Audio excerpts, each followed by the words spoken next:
I think inconsistency is one of those big mistakes. The other one that is super common is not tracking your marketing. And it sounds very simple, but it takes that kind of like dedication to just say, okay, I spent this, I did this. What was the result? Is that a good enough result for me? Did I like my cost per lead? Did I like my cost per acquisition? But if you don't have the metrics in place, you don't have the analytics set up properly, you may not be able to track it. And then you just get into this cycle of did a little bit of marketing, wasn't quite sure if it worked, didn't feel like it worked, so I'll try something different. Didn't feel like it worked, like I noticed something a little different, but not sure. And you do that a few times, you're like, marketing just doesn't work. Hey guys, Todd here from ConstructionLeadingEdge.com. Thanks for tuning in. Got a great interview for you if you are confused by marketing, if you get overwhelmed by marketing, if you want to generate more leads, higher quality leads, grow your business, any of the above. This is going to help you. I've got an interview with my good friend Spencer Powell. He is a marketing expert. He has helped hundreds of builders and remodelers grow their business, find more leads, more qualified leads, and he's a good friend of mine, and I trust him. And here's what you're going to get from our conversation. This one surprised me. We talk about the problem with being 100% referral-based. A lot of people think, I get all my business from referrals, like that's the holy grail, but it can actually be a bit of an anchor that holds you down, and we explain that in this conversation. We also talk about the power of being able to say no. Spencer breaks down the marketing to today's buyers versus marketing to future buyers, how you should think about doing that, some strategies for doing that. We talk about, speaking of strategy, a common thread through this conversation is the importance, the crucial nature of having a strategy when it comes to your marketing. Spencer gives an interesting perspective on how to think differently about your website, maybe to make your website more effective for your business. He also breaks down some very common mistakes and pitfalls when it comes to marketing and lead generation to stay out of. And then he boils it down, cuts through a lot of the BS that's out there, quite frankly. And he breaks it down and shares what analytics and what metrics should you be looking at and focused on when it comes to your marketing. So this is a great conversation. Spencer does a great job of cutting through the noise, giving very practical advice, and it is good stuff. You're going to want to listen to this one closely, take some notes, and then Spencer's got a special offer for you at the end that you're going to want to make sure and stick around for. Without further ado, let's get to my conversation with my good friend, Spencer Powell. Enjoy. Spencer Powell, good to see you, my friend. Welcome back to the podcast. How are you doing? Here we are a few days into the new year. How's the new year treating you so far? Yeah, thanks, Todd. Good so far. Yeah, it's always we always shut down the last week of the year, and so try to give people kind of a couple weekends and a week, and it turns into a good recharge, I think, for most people. And so yeah, now we're back and at it, and excited for 2024. Excellent. We're going to talk about a lot of stuff related to marketing and website design. And my hope, maybe this is selfishly, is to cut through a lot of the noise, because there's a lot of noise around marketing and websites and SEO and social media, and it can become overwhelming. So if we do our job, we'll help cut through the noise, give people the 80 for the 20, so to speak, some of the things that they really should be focused on in 2024. Talk about some of the trends that are coming up, maybe some things that you see as from your vantage point, working with lots of builders and remodelers, what's coming up in 2024. And so I'm looking forward to it. It's always good to have you back on the podcast. So let's just jump into it and start with this. What is working well in marketing for builders and remodelers, and what's not working? Yeah. This is a funny one, because I think with marketing, I think most marketing works even a little bit, but maybe not the way you want it to, or to the extent that you want it to, So, if you just said, hey, I'll run a billboard, like more people would see your company name. That's for sure, right? Like you get more impressions and, more visibility, but you may not get a whole bunch of leads or any leads, and you may not land a sale from having that billboard up for a month or something. Did it work? I guess we'd have to define, working first. And so I guess I just wanted to lead with that part of it, in that I think most people, when they think of like marketing working, what they really want is leads. And then when you think about that, really what you want is qualified leads. And then really what you want is just more projects, right? And so good marketing should drive those functions throughout. But some marketing is going to be on a different time horizon, and it will do those things. And so you kind of start to break this apart, and you go, wow, that seems like like, here's the things that are working today. Here's the things that are not working today. And I know we're going to get into social media a little bit, but that's a good example of something that, like, social media is working, probably not the way you want it to or the way you envision it to, which is, hey, I post to social media 3 times a week and I get leads from it on a consistent basis. Probably the way it's really going to work is you need to post video to your social media for a year or two, and then you might start to see those leads. So, not trying to skirt the question or anything, but really, I think you kind of have to define the important things first, which are, what do I want from my marketing spend? And then what do I want on certain time horizons? And I think if you can just sit with that and kind of acknowledge that some of this should drive short term and some of this I'm building for a longer term or my future pipeline, and that's okay. Yeah, that's a great point. Let's talk about that. When we talk about the marketing philosophy, there are a few different time frames. There are, I think, a lot of direct response marketers, a lot of the people who are marketing today, they're trying to get people to buy right now.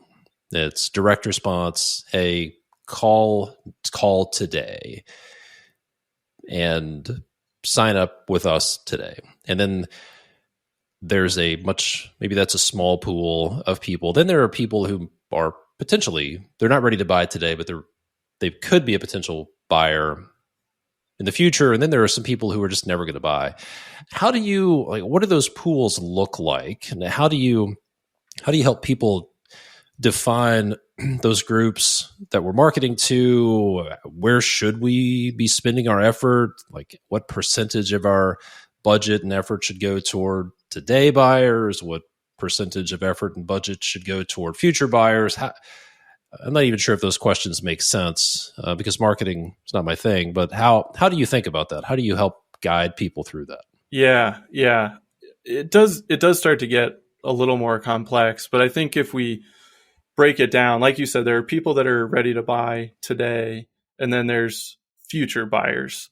The data that we look at shows that about 4% of the market are active buyers, and the other 96% are future buyers. And the future could be a couple weeks, couple months away, or it could be a couple years or more away, right? And so you do end up having broadly 2 buckets: people ready to engage in the sales process now, or people that are ready to engage in the sales process later.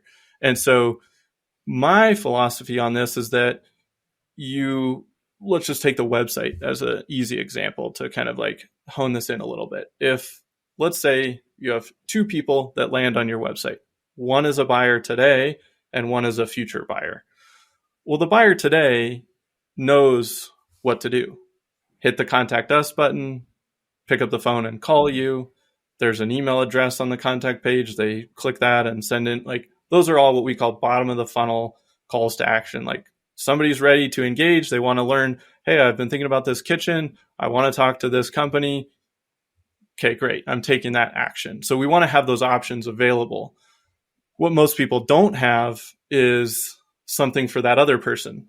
that is a future buyer, they're 3 months out. So they're not ready for a sales conversation, but they're definitely in research mode, right? They're on your website, they're looking at projects, they're maybe reading blogs, they're learning about your process. Maybe they've never heard of design build and they're going, oh, wow, like, what is this? Is that what I need? They're in discovery. So for them, we want to offer them something different.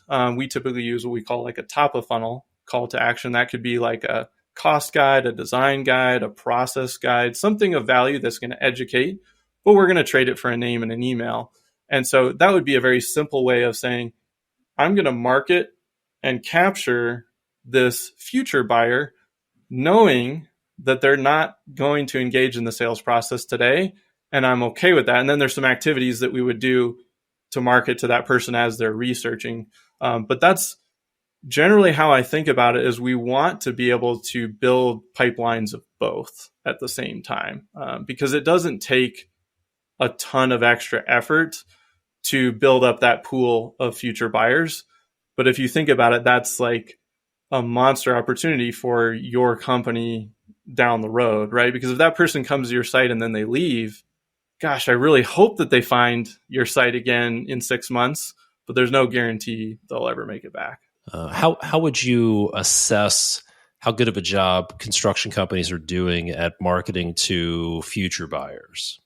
What are, like, on average, are we doing really well, like an A, or failing? Or are we just not even thinking about it? How would you assess how construction companies typically do at marketing to the future buyer? Yeah. On the whole, just based on my experience, like I get to look at a lot of websites and what people are doing. It's a pretty low grade. I don't know if it's a D, C minus, but I would say it's well above 50% that aren't doing some of the tactics that would tell me, okay, yeah, you're thinking about this. Common tactics would be, one, just having a downloadable offered so you can say, hey, I acknowledge you're researching, you're on my site, but you're not ready to talk to somebody at our company. 2 would be a regular email program designed to add value to that person after they have downloaded, they're in your database, and staying in touch with them, building that trust.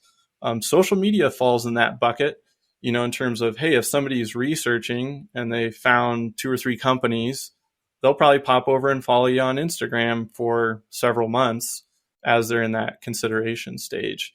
And I think generally it's because I think as a whole, the construction industry, we're still shifting into just normalizing having a healthy marketing budget. I don't think that we're there yet on the whole. I think there are plenty of companies that have marketing budgets and have had marketing budgets and they're healthy, but there's still a ton where 90 to 100% of their business is referral and word of mouth. And so they don't really do marketing other than, like, I throw up a sign in the yard and maybe my truck has a half wrap or, whatever it is. Let's talk about that. A lot of people would say, well, they would say, well, we are 100% referral based. Like, we don't do this Facebook thing. We don't do Instagram. We are 100% referral based. And they would say that's like, we've achieved the holy grail of business. But there are some problems with being 100% referral based. What are some of those maybe hidden, not so apparent problems of being in that situation? Yeah. To me, there's 2 big ones. One being that you typically don't have any control over the volume of referrals coming your way. So you may be getting all of your work from referrals, but you probably don't know when and how many of those are coming in. And because of that, you also are kind of leaving a lot of your growth or contraction to how many referrals you got that year. And I think that's why we see a lot of companies get to a certain size and then they kind of bounce, right? They might go 2 to 2.5 to 1.7 to 2.2 and they kind of just get stuck in this range because it's referrals and some projects are bigger and some are smaller. That's one of the big problems. I'm glad you mentioned hidden, because I've been actually thinking about this specific kind of topic a lot lately. And I think referrals can actually really hurt your business if you're evolving and growing your business. So if we take the classic example, some dude gets into construction because he's good at it, kind of takes on handyman projects, moves up to like doing some light kitchens and some baths. And that now you get this referral base of maybe people that are doing projects anywhere from like $5,000 to $30,000 or something like that. And then you grow the team a little bit, you're doing some more projects and you're like, man, our team is capable of more. We can handle like larger scale kitchens or like whole first floors. Now you're doing stuff in the 50 to 100, 50 to 150. But now you have this huge referral base of past clients that are coming back to you for more projects. And they're like, oh, your minimum is 70,000. I did a project for 20. Like what? Or they're referring you to a friend and they're sharing their experience and probably about how much they spent on that project. And the friend probably has a similar number project size that they're looking for. And so you end up getting referred work that you're trying to pull away from. And so I think that's where marketing actually can really help you make some of those pivots when you are ready at that business stage where you're saying, hey, we're ready to move our average project size up in a significant way. We're ready to do design build now. We didn't do that before. Marketing can help direct and attract more of that clientele where your referrals may just never get there because that's not how they see you. That's a really interesting point. That referrals can hurt your business. They're almost like an anchor that just holds you back. And let's talk about this for a minute. Some people might be thinking, oh, that's me. I'm doing $10,000, $5,000, $10,000, $20,000 projects. I talked with a company a few months ago, and they were doing $6 or $8 million a year, and their average contract was like $37,000. Wow. Just an incredible number of projects. And they had they built this enormous team of coordinators just to keep up with that. And everybody was managing 20 projects at a time. And not surprisingly, it wasn't going very well. Their profit margins were eroding. And if you're doing a lot of small projects and you're thinking about scaling your business, one of the best things you can do is increase the average contract amount. Go for larger projects because the overhead burden or the management or supervision burden of larger projects is less than, it's easier to manage $500,000 worth of big projects than to manage $500,000 worth of $5,000 projects. You have to acquire a lot more customers. You have to have a lot more conversations. Just the overhead burden is huge. So I think this probably brings up a good point. Some people might not even think that they get to decide what type of project they go after. So when you start to help somebody develop their marketing strategy, it sounds like what you're saying is people can choose what type of projects, what size of projects they want to go after. And this might surprise a lot of people. I would say there are some people listening who think, I don't get to choose what type of work I do. I don't get to choose how big of a project. Maybe it's just never occurred to them. If it has occurred to them, they don't think they get to be in the driver's seat. What are some of the questions that you ask people when you start to develop a strategy for them? And then I'll jump in with some of the questions that we ask. Yeah, you hit the nail on the head. You absolutely can choose, and I would argue that you really should choose. We always ask, what is your ideal project? And usually people will give a project type. It's usually larger, I will say. It's usually not that small $5,000 project, right? We love those $150,000 to $200,000 kitchen plus projects. We love those. Okay, great. They might be doing one of those a year now, and all the rest of their stuff is smaller. But if we're going to do some marketing and spend some marketing dollars, we don't want to get a whole bunch more of the stuff that you kind of don't really want more of. So we want to direct it at that. The other question that we'll ask too is just, where do you make your most money? What are your best margin projects? So that can help kind of answer that question, right? Like, oh yeah, we love those bigger projects. So it's like, why? It's like, well, we make more money on them. Okay, well, that's good. All right, so let's start there. Usually that's the case. I don't feel like the next level where I'd really like people to go, which I feel like not many people do, is what are we willing to say no to so that we can carve out something that's actually a little more unique, right? Like a kitchen specialist has a strong position in the marketplace from a project type standpoint, in that they can probably claim things like X number of kitchens completed. They might have operational efficiency, so that can actually be competitive on price, but maybe they're going to deliver it way faster than the competition, or any number of other benefits you get from kind of being more efficient on the operation side. So that would be the next thing to think about is, okay, if I could just choose one or two things, whether it's projects or a certain range or whatever, and then actually commit to saying no to the other things, it will be really hard in the short term, but that will actually start to build that referral flywheel in the way you want it, which is if you only say yes to those $150,000 to $200,000 kitchens and you keep saying no to those $30,000 projects that you used to do, now your client base is more and more of those higher end projects. They'll start referring you to more and more of those types of people. But it's not easy, right? You're shifting your whole business and your perception, how people have seen you in the past. So I don't want to make it out like you just pick and everything's perfect, but I think that's the truth of it if you want to make a big shift like that. Yeah, that's such a good point. It's very important to ask, what do you want? What do you want to say yes to? And most people would, I think if you ask them, they would say, yes, we'd like to do more profitable projects. We'd like to do profitable projects with easier clients and certain project types. But you hit on such an important topic. It's what are you willing to say no to? Because when you grow, if you're at a certain level, your ability to grow to the next level is due largely in part to your ability to let go of what got you there.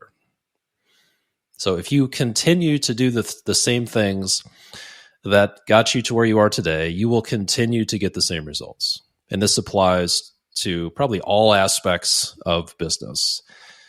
If you want to do larger projects, then you're going to have to be willing to say no.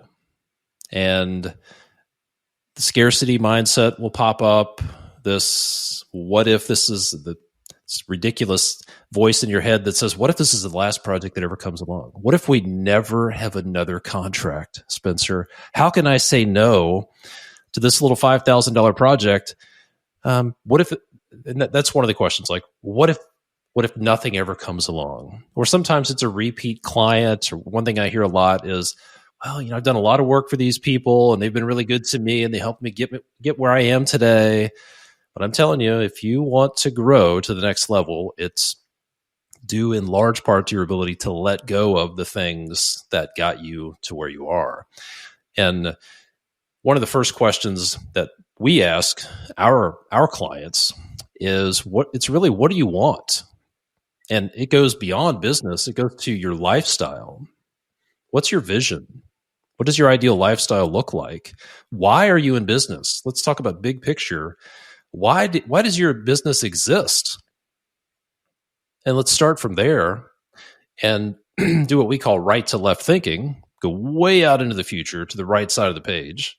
Where do you want to be in 5 years? What does your lifestyle look like?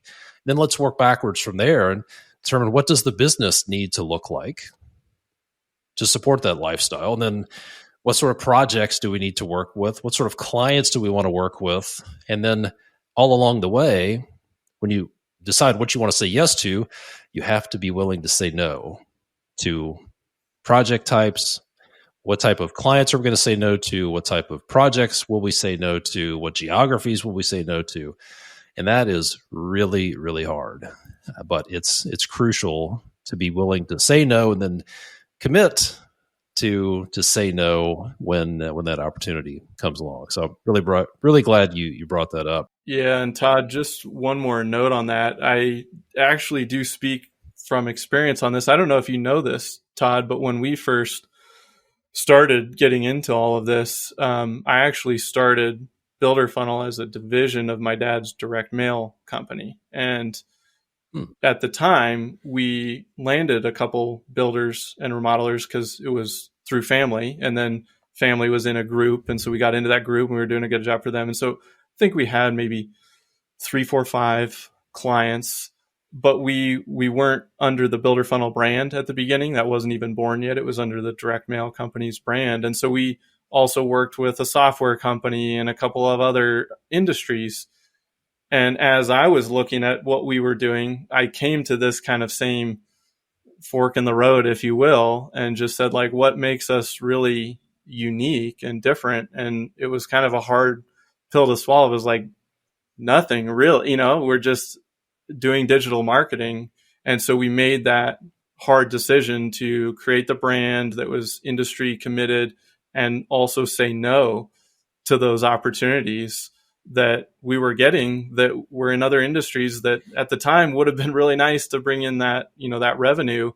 But I could see that, multiple years out, that wasn't the right path, and it wasn't going to be the better path. I'm sure we could have made it kind of work. And, so I'm not going to lie, it's hard. Anytime you're making a big choice, when you start saying no to revenue, it always feels difficult. But I will say, if you kind of can get yourself thinking about that vision, I'll just use the kitchen example. If I'm going to be a kitchen specialist, that's all we do. Like, imagine that you get really good at kitchens and you can turn them around faster. And you say, we kick off at the top of every month. We start 4 kitchens a month, and we always start in the first week. And so now everything like syncs up, and you can, build in all this operational efficiency, and people get a better experience because that's all you do is kitchen. So you're really good at it, and your designs are a little more creative because you just keep doing them over and over, and you find these little details that really matter. You don't get that without the reps and without the focus. And so, again, it's a really hard business decision to make. But I am speaking, having gone through it and seen the benefits of pushing through the hard and kind of focusing the business around something. It doesn't have to be project type. That's just an easy example. Yeah. Yeah. I'm really glad you brought that up. So this concept of being what you're willing to say no to, it applies to, from a strategic standpoint, it applies to the types of projects you want to say no to. Saying no to smaller projects. Maybe we're going to say no to spec homes. We've done the spec homes. We're going to say no to that. Our strategy is to go into custom homes, or saying no to smaller custom homes, and we're only going to go after projects in the $1 million plus range because that's where the opportunity is. This concept of what you're willing to say no to also applies to a lot of other things as you grow your business. For example, if you're going to grow your business, you cannot be the person that everything runs through. That means you're going to have to be willing to insert somebody between yourself and the customer, and insert someone between yourself and your trade partners, for example. And in essence, you're going to say no to interacting with customers. You're going to have to trust someone else to do that. You're going to have to let go of managing everything yourself, managing every detail, being part of every customer interaction, talking to every trade partner, making every decision. And that is really, really hard. And that's really what I've seen. That's where people get stuck. There's a lid, there's a wall that they run into, and they can't grow their business beyond the point. I guess another way to say it is your willingness to let go of things and say no to things will determine your growth. And if you're stuck somewhere, it's probably because you're unwilling to let go of something, or you're unwilling to say no to what's next. And based on my experience, you'll never get past that wall until you let go in a meaningful way and do it the smart way. So one of the mistakes we've talked about is saying yes to everything, not being strategic about what to say no to. What are some of the other most common mistakes that you see builders and remodelers make when it comes to their marketing? I think one of the things that I see often is inconsistency, and it kind of ties back to something we touched on earlier, which is, what's working in marketing. I said, well, it might be working, but just not the way you want it to. Maybe it's working for your 18-month pipeline, this tactic that you're doing today, but it's not working today. And I think a lot of people that haven't done a lot of marketing, they just assume, oh, I haven't done any marketing and I've built this $2 million business on word of mouth referral. Now I'm going to throw 10 grand at marketing and like it's going to explode my business, right? Because if I did $0 and got to 2 million, imagine what 10,000 could do. But they also think that 10,000 is just going to pour in leads immediately. And so I think the mistake is just that inconsistency factor. They'll run a campaign and that didn't really work. Like marketing doesn't work. And that I think stops a lot of people, and then they will commit to a strategy. I see this a lot with blogging because blogging is a great way to grow your web traffic, your SEO when done properly. But I'll see a lot of people blog for a couple of months, then they won't blog for a few months, and then they'll blog some more. I can't tell you the number of sites I've been on where the last blog published date was, a year ago or 5 years ago or whatever it was. You're smiling. You've probably seen this too. So I think inconsistency is one of those big mistakes. The other one that is super common is not tracking your marketing. And it sounds very simple, and it is generally, but it takes that kind of like dedication to just say, okay, I spent this, I did this. What was the result? Is that a good enough result for me? Did I like my cost per lead? Did I like my cost per acquisition? But if you don't have the metrics in place, you don't have the analytics set up properly, you may not be able to track it. And then you just get into this cycle of did a little bit of marketing, wasn't quite sure if it worked, didn't feel like it worked, so I'll try something different. Didn't feel like it worked. Like I noticed something a little different, but not sure. And you do that a few times, you're like, marketing just doesn't work. But you're really going off of like a feeling. And if you have your finger on the pulse of your business, you may have some connection to that feeling that has some accuracy to it, right? Like I noticed an uptick in leads, but it wasn't that much, or the leads weren't that good. But if you can't actually point to it and say, got this many leads, this many sales calls, 2 of them weren't qualified, 1 went to a meeting, like then you're really just going off a feeling, and it becomes really tough to be successful if you don't actually know.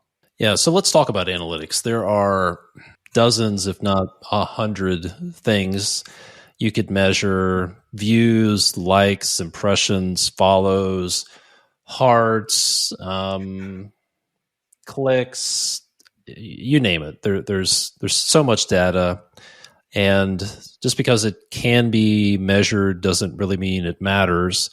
And so for people who are thinking, all right, I'm that guy who's kind of going off gut feeling, and I don't really know what I should be looking at. What are a few key things they should be measuring? Help cut through the noise for us, Spencer. And what should we be measuring? So you've got traffic to your website. You've got total raw leads and sales. That would be your like super simple, okay, people find out about me somehow, social media saw a sign, whatever, they end up on my website. I get so many calls, people filling out forms on my website, emails in, referrals, whatever, total leads, and then sales, both revenue and number of sales, right? I like to add in a couple of layers there that will help, but that would be your just like very quick top 3 metrics that we could track. Adding in, so you got total raw leads, and then how many went to like a pre-qualification call, and then how many did you say, yes, let's book a meeting, whether that's a Zoom or in person, whatever your first step is after the pre-qual. If you add in those 2 layers, now you've got kind of 5 high-level metrics that you can look at, and you'll start to see patterns with those, and you go, well, gosh, we get 1,000 visitors to our site. We typically get 20 leads from that, or whatever the number is. And then out of those 20 leads, usually 10 are not qualified, or it's a sub, pitch, in my inbox saying, hey, we'd love to bid out on some work or whatever it is. But then 10 of them, they're actually interested. And, 6 of them, we would say, yeah, these are legitimate. And then we book 4 meetings or something like that. Now you can really see that kind of top to bottom of the funnel, what those metrics are. And then as you do things, hey, let's run some Google ads and see what that does. Okay, we spent $5,000 over the last 2 months on Google ads. It drove this many more visitors. It converted into this many more leads. Did we book any meetings? Now you're able to process that. So you mentioned the dozens, if not hundreds of metrics. We're marketers, we're doing this all the time. We can look at all those things too, but a lot of those lead back to traffic, right? So I got this many impressions on social media, or this many clicks over, but they clicked over to the website. Or my Google ad, I got this many views on it, but how many people really clicked and got to the website, right? A lot of times it's all roads lead to the website.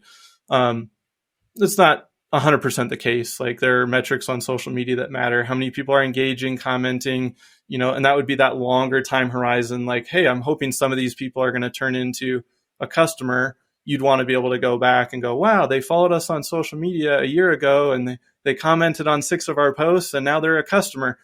Okay, now you can attach some value to that time and energy and money spent on social media. So anyway, back to your original question, I kind of like traffic, leads, initial meetings, and then first meetings, and then sales.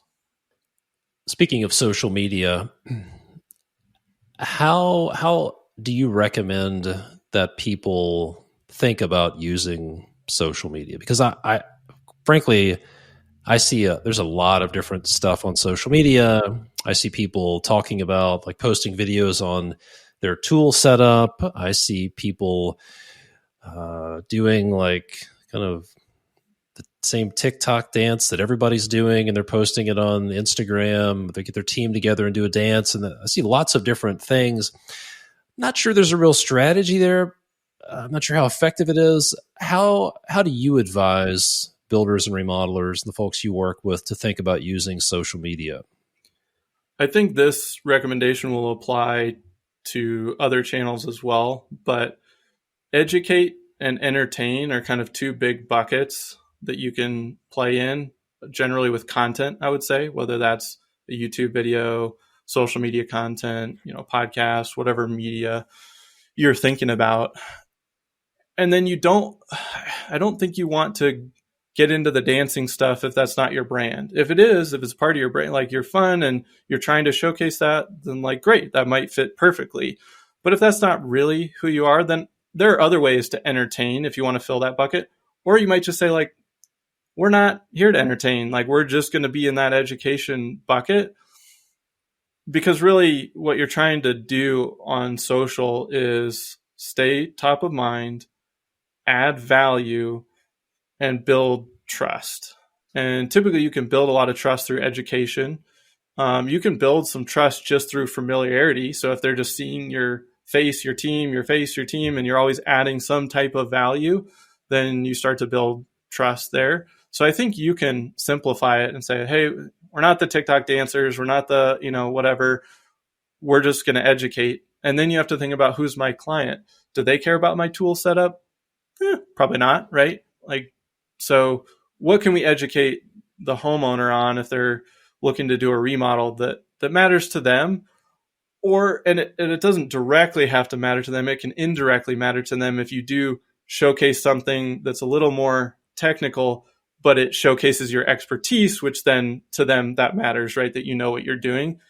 So I think if you think about it through those lenses, am I educating? Am I entertaining? How am I adding value through this piece of content? And then is it on brand? Probably, it sounds like it needs to start with a strategy. What are we trying to accomplish? Who are we marketing to? What type of projects do we want? What are those people interested in? What sort of content can we create?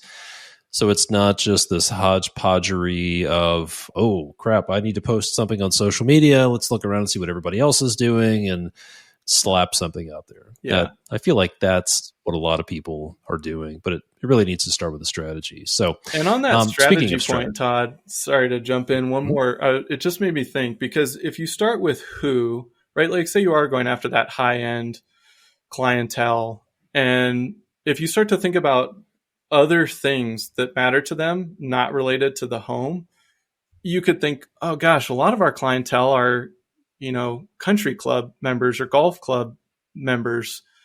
You might actually be able to spin up a little video, a little reel on social media saying like, a lot of our clients love this country club for these reasons. And then it could be, just like a little golf thing or just kind of a recommendation of that country club. Maybe you do a little partnership with them where you collaborate on some content. And you're going, well, why would I talk about golf or the country clubs? But you're going, well, I'm trying to get in front of local people that are high end in these neighborhoods, and they have certain hobbies, interests, things like that. Could be a yacht club, any number of those types of things. And you can find a way through that topic to add value to that audience. And you wouldn't want all of your content to be that way, because they go like, who is this company? What do they do? You'd want them to know who you are. But if you can tie that in, you actually can find lots and lots of different ways to add value to your ideal client, even if it's unrelated to what you do. That's a great point. It really does start with the question, who is my ideal client and what are they interested in? Let's serve them with content that would be interesting to them, even if it's not talking about us, even if it's not talking about construction. So yeah, I think that's a great idea. If you are going after the 55 plus crowd, there are probably things that they're interested in that you can talk about. Pickleball, for example. You may not care about pickleball, but maybe all your clients do. Or golf or tennis. Yeah, great advice. Yeah. You might subtly show a little special place in the closet to hang your pickleball stuff, Who knows? I like it. So let's talk about 2024. Here we are in early January 2024. Interest rates are coming down. Inflation is cooling.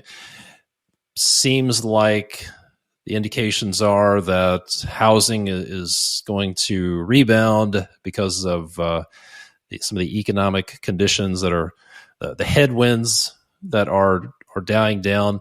What, in your opinion, and based on the work you've been doing with builders and remodelers, what should builders and remodelers be focused on this year? What should they be thinking about? Maybe questions they should be asking, things they should be thinking about based on what's happening in the economy?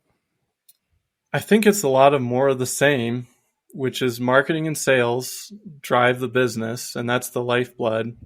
And then operationally, aside from pricing, that's where you make your profit in efficiency and, your team and the way you execute. And I definitely don't have the crystal ball. I mean, the last few years have been up, down, side, like all over the place. And I'm still relatively young, that I'm sure, speaking a little bit out of turn, but I would guess that we've always gone through cycles like this where it's a little crazy, or it goes up, down, then side, it changes. And I always like to just like control what you can control. And at the end of the day, I would argue that and you can go back to a lot of my content, when it was peak hysteria, everyone was remodeling. I was saying, this is the time to market. This is the time to market. Obviously, when you're slow, you want to be marketing to get more leads. But for the very reason that a lot of the things we talked about earlier, Todd, which is if you're trying to move upstream in your project size, more leads gives you a better chance to say yes to those few that are in your yes box. And it gives you the confidence to say no. It makes it easier to make that hard transition. So I guess that's what I would say on the whole, is like control what you can control, like market, sell, like that's how you land projects, and then work on your team and your efficiency. But like, you're like, great, Spence, that's my whole business. Like, you're just saying to just do my whole business. But I think this year, if interest rates do come down, that should be, I think, more healthy and more positive. Just, I think it should increase overall demand. So maybe we won't be feeling as much of what we felt in 2023. Hopefully, I think it just, when increased demand comes, then you're just going to feel more of a positive upswing. So if your marketing is producing, 10 leads a month, but then demand grows, you might now start experiencing 12, 15 leads a month just from demand going up. So you might not have to spend more marketing to get more leads. And that's why when things are hot and you're getting, bashed over the head with leads, if you then market, you can start to pick up market share. So then when things drop, you're getting less leads, but you actually might be getting more than your competition. So that's a whole sidebar, but that's why I think it's always important to be marketing. But yeah, I think the forecasting, the stuff that I've seen, like remodeling was supposed to be in a generally better spot through kind of like 2020 through the mid, 2025, 26. And I think a lot of it is all those homes with low interest rates, like people don't want to give those up. And so remodel is a great option if they can't move up, because maybe it, is going to cost them more than they planned, or they can hardly move sideways and not have it cost more, if they wanted to buy a different house. So I feel like remodeling will be strong. And then the building side, I don't have as quite good of a read on that, but inventory will probably go up a little bit more, but there still seems to be like demand kind of picking that off, as it comes online. So I guess that would be my like loose, very light predictions, but I know I'm probably not the best predictor of, how the economy will shake out. Yeah. And I think the common thread through this conversation is have a strategy. It may not be right, but and I think that's what holds a lot of people back when they think about making a plan. The response is, well, why would I make a plan when there are all these other factors out there? And that's sort of like saying, well, why would I make a project schedule when I can't control all of these things? Well, that's kind of your job. That is your job. If you're managing projects, it's your job to create a schedule and drive. I heard a statement, one of our clients, Jeff Bowers, if you're listening, this is hats off to you. He shared a statement from a friend of his who was a military helicopter pilot. And this pilot used a phrase.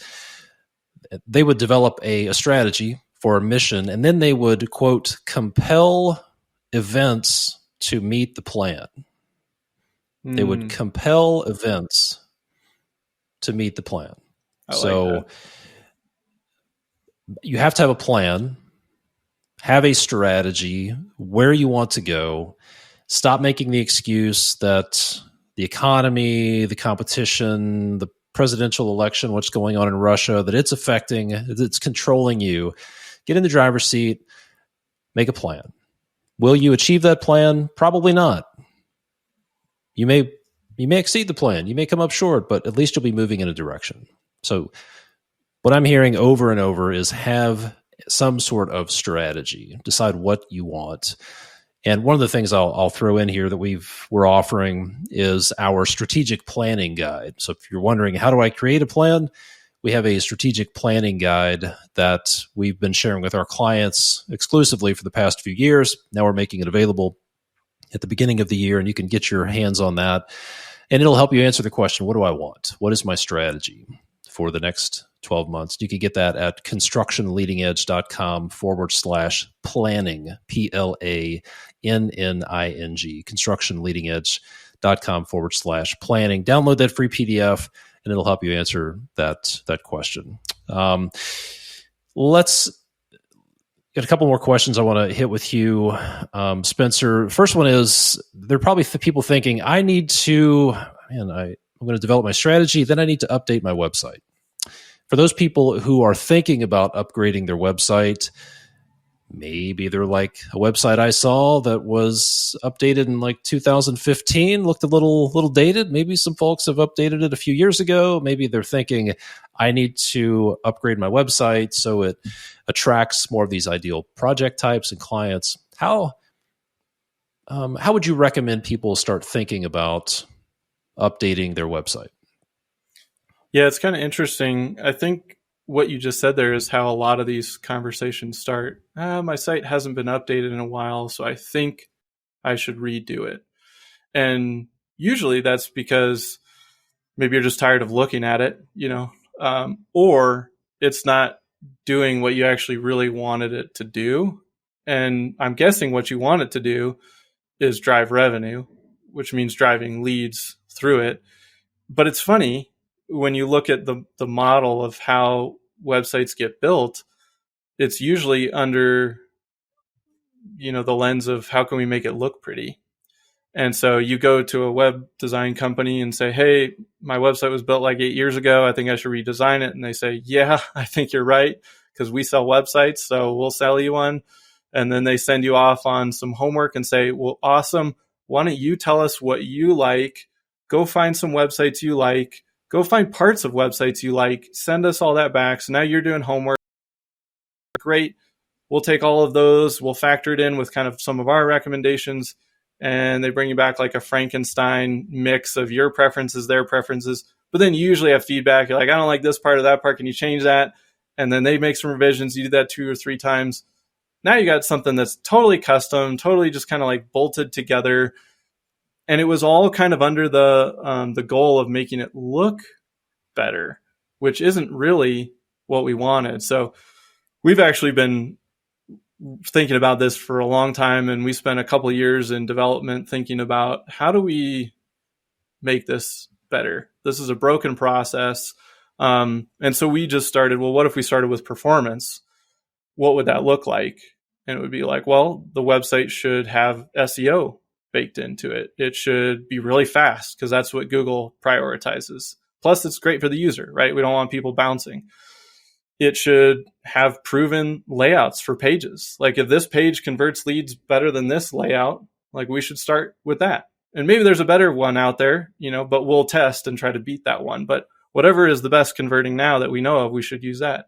Same for landing pages, same for project spotlight pages, like all the pages you might have on your site.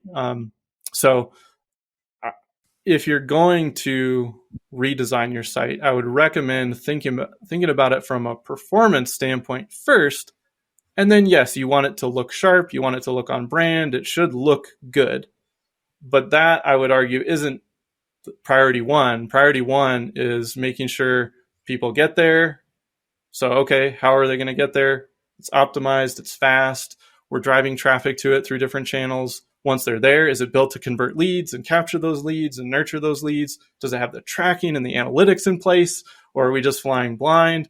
Like those are the things that I think people should think through first. And then make sure we check those boxes of it looks good, it's easy to navigate, users can find the information they want, it's using our brand colors and our style, it's using our own project photos. But those kind of feel like table stakes. Yeah. Yeah, good advice. Start from a performance standpoint and then work your way into that. I think that approach is fundamentally opposite of how most people go about it. I think the way you described it was, hey, our website's old. I'm tired of looking at it. It needs to look nicer. That's the approach a lot of people take, and they never really think about the back end of it. Maybe they don't really understand the purpose of a website, what's available to them. So great advice. A good way to think about it too is like pretend you had the most beautiful site in the world, but it didn't convert or nobody ever made it there.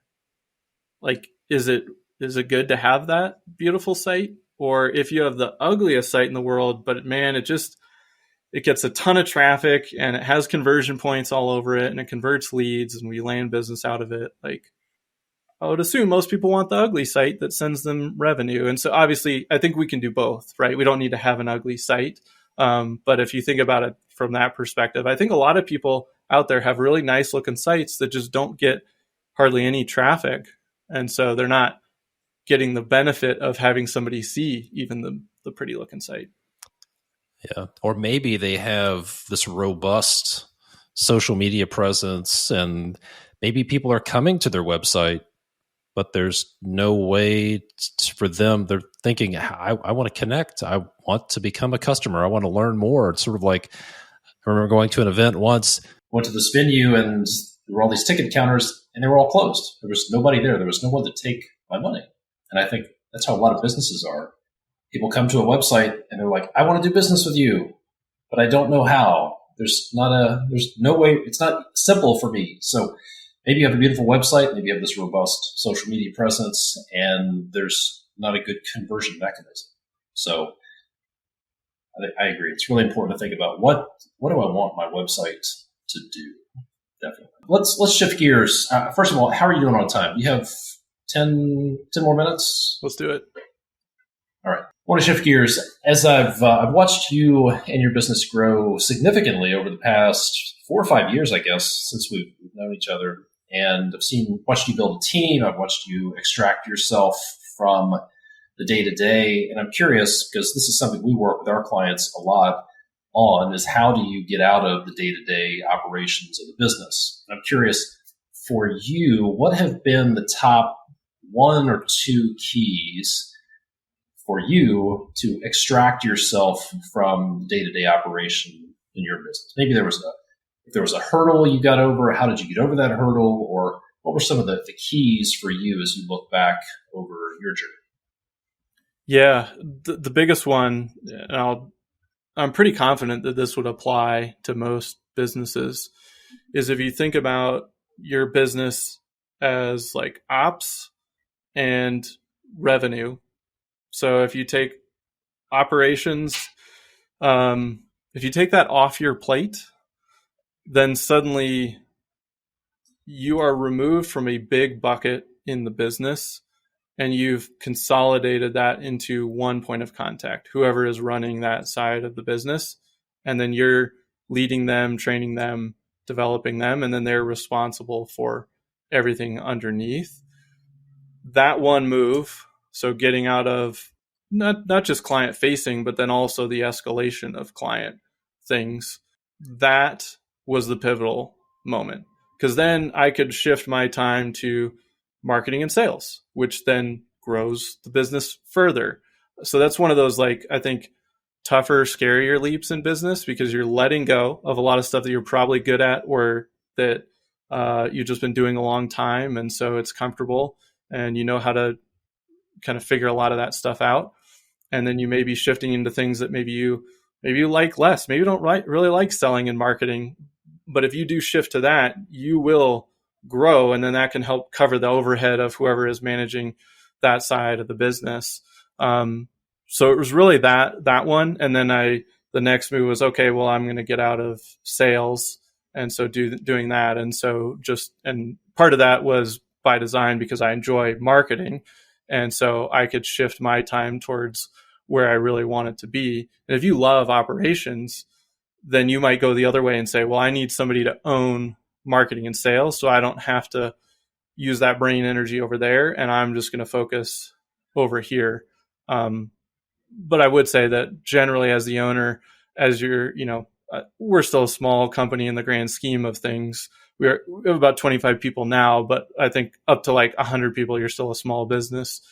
Nobody's going to care about sales as much as you do. So it's something to just take into account. If you do have somebody that's going to own team revenue, you want to make sure they're bringing in, they're getting the leads in, they're closing the deals, so that you can focus on operations. But really just that breakup of that operations and getting out of that, it was a big bucket, not just like, oh, I'm going to delegate finance, or I'm going to delegate, some projects, but not all of them. I would point it back to that. Yeah. So it sounds like, correct me if I'm wrong, but you determined you needed to get out of something. You needed to let go of some part of the business. And then you asked yourself, what do I want to do? What am I good at? What do I enjoy? And I think a lot of people need to answer that question. They don't realize, maybe if you're listening, you don't realize you get to decide. Chances are you're not good at every part of the business. Chances are you don't enjoy parts of the business. Most people I know who are really strong at operations, they don't enjoy pre-construction or sales or the financial side. And you don't have to be good at all of that. And again, your ability to grow is contingent on your ability to let go of parts of that business. And you get to let go of the things you don't like, the things you don't enjoy. Maybe you suck at certain things and you just need to let go. It's in everybody's best interest, especially yours, to do that. So I appreciate you sharing that. Let's talk about this. What exactly does Builder Funnel do? This has been incredibly helpful for me as well, I'm sure for those listening. But tell us more about what your team does, who you work with, and where people can connect with you and find out. I'm sure you have a very optimized website where they can get in touch with you. And so, what do you do? Who do you work with? And where can people connect with you? Yeah, thanks, Todd. And yeah, I really enjoy talking about this stuff. You ask great questions. So yeah, I really enjoyed it. Builder Funnel is a marketing agency, and we take a strategy first approach. So we've talked a lot about strategy here today, but it's really making sure that we're aligning goals and objectives, current state, future state, and then how do we build, an efficient plan to get there. And that's the strategy process. Is what are the ideal projects, ideal clients, ideal target areas, like zip codes, like where do we want to get all of these? And then let's direct our marketing towards that and build a plan to drive that growth. So tactically, after strategy, it looks and feels like a lot of things you probably heard, right? Like we can redesign your website, performance-based. We can do your SEO, your social media, your content marketing, your email marketing, all of your tracking and reporting. Like those are all the tactics that flow from the strategy, but the strategy is that critical starting point. So that's what we do. We work with generally design build companies, but they're not always design build, different variations, remodeling, custom building. And I would say generally about the $1-2 million range up to about 20-25 million. We do have some companies that are larger that we work with, but that's probably where 80% of our client base falls and who we serve really well. Builderfunnel.com is where you can learn a little bit more about us. But if you'd like, I would love to send you a free copy of my book, The Remodeler Marketing Blueprint. And so if you do want that, just shoot me an email. It's spowell@builderfunnel.com. Go ahead and put Todd in the subject line, and we'll be able to flag those down, and put your mailing address in the copy of the email, and my team will flag that down, and we'll send you a copy of the book. Speaking of that book. Oh, there it is. There it is. Right on. Remodeler Marketing Blueprints. That's the one you're talking about, right? That's the one. Yep. So yeah, spowell@builderfunnel.com. Put Todd in the subject line and just throw your mailing address in the copy of the email, and we'll send it out to you. Yeah, it's a great book. I've read the book. It's incredibly practical. Some business books have 80% fluff and stories, and then a few little nuggets of wisdom. This is, for the most part, I remember reading it thinking, there is no fluff in here. This is just straight up marketing blueprint, very practical. So great stuff. Take advantage of that, folks. Spencer, it's always great to have you on here. Thanks for the work you're doing. And I can vouch for the work you're doing. I've had some clients that I've actually spent time with in person, and they talked about the impact that your team had on their business, and they just absolutely loved it. Couldn't be happier. So if you're overwhelmed by marketing and you want a no-nonsense plan and you want some help, Spencer Powell and his team, they're the place to go. So go check that out. Spencer, it's always a pleasure. I appreciate Thanks for the work you're doing, helping people, and thanks for taking the time to be on here. Thanks for having me. Yeah, I really enjoyed it. And hope you enjoyed that episode. Be sure to check out the show notes for more details over at constructionleadingedge.com/podcast. And if you get value out of this podcast, would you do me a favor? Would you please leave a rating and a review on Apple Podcasts or Spotify? And if you're watching on YouTube, please like and subscribe. If you own a construction business and you feel stuck or you feel like you're spending too much time in day-to-day firefighting, maybe dealing with all of the problems, if everything's stuck in your head, or if you just don't feel like you have time or energy to work on your business because you feel like you're stuck working in it, if you want your business to run without you so you can take a vacation, or maybe to be able to sell your business one day, or if you just frankly want the business to survive if something happens to you, then there are 4 crucial systems that you need to have in place. Number 1, if you're a home builder, remodeler, or a commercial general contractor, you have to get paid for estimates. Those free estimates are killing your bottom line, sucking the life out of you. And you can get all the tools you need to get paid for estimates, the templates, sales scripts, pricing guidance, and let's face it, the confidence that you need. You can get all of that for free right now over at constructionleadingedge.com/start. You'll get the entire Get Paid for Estimates masterclass. Go to constructionleadingedge.com/start. You can get all of that for free. The second crucial system is that you need to design your business for the future. You need to establish the major functions of your business and the results that each function is accountable for. You need to have clearly defined roles and responsibilities. This is the foundation of every successful business, and the best way to do that is to design your accountability chart for the future. Number 3, you need to design and document your process to nail the handoff from the office to the field. This is a very disciplined and documented process that maps out every step of the pre-construction process. Look, companies that are good construction companies are actually good pre-construction companies. They're good pre-construction companies. And when you design your nail the handoff process and you have this in place, this is going to eliminate 80% of the profit bleeds and the schedule delays and chaos on your job sites. And you'll also need to learn the secret sauce for getting your team to actually implement and follow a process. Number 4, the 4th crucial system are the leadership systems that your team will use to convert your goals into reality. Look, somebody needs to be planning tomorrow's work today. Someone needs to be doing a 2-week look ahead. Someone needs to be establishing the most important things for the next 6 to 8 weeks, and you need to be having regular team meetings that are actually functional. Those are your leadership systems. And if you would like our help putting those crucial systems in place in your business so that your business can run without you, so you can get out of day-to-day firefighting and take that firefighter hat off, or if you want to be able to sell your business one day, here's the next step. Go to constructionleadingedge.com/apply and schedule a free business evaluation call with our team.